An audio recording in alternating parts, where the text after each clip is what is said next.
We had a pretty good rain this afternoon, so everything's muddy. It's wonderful in a way, although it's hard to walk around. I have a couple. Oh, here, this is the water tower where I'm standing. That's what I've talked about some. This is the spot where the water can go on around the hillside.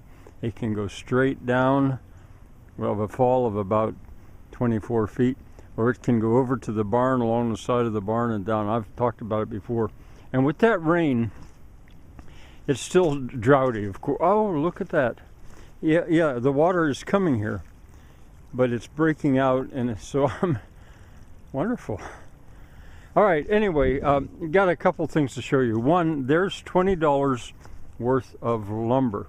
It's dunnage.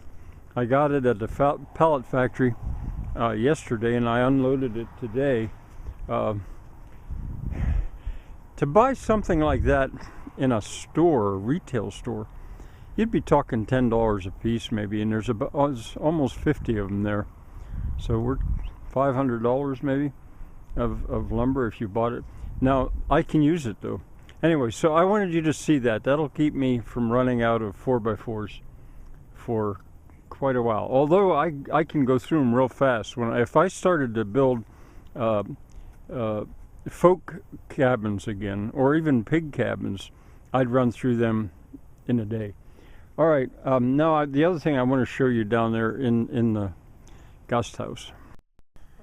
It may be too dark in here for you to see this.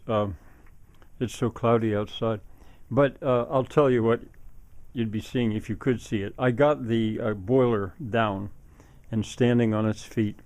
The rest of it, to position it into just the right spot, will be easy enough to do now. That was a job.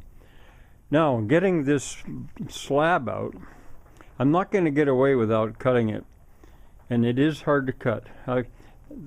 But Wayne Frost had suggested I just leave it and work with it at the height it is, which I will if I have to. But I'm trying to cut it here. I've made 4 passes.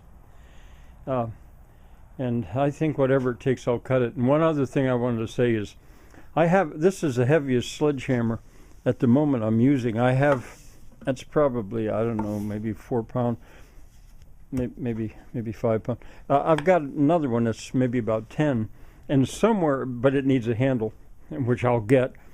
Somewhere here, I've got one that's probably about 20 pound, but I can't find it. How do you lose a 20 pound sledgehammer? And if it comes down to it, I made a hammer that's probably weighs close to 100 pounds, the head of it, and I've never used it. I never even put a handle on it. But if it comes down to it, I'll bring it up here and we'll just see what it'll do. So I have my bench. My work bench is back in place. I can work as a carpenter here again, even though I'm not finished with that. So I wanted you to see that.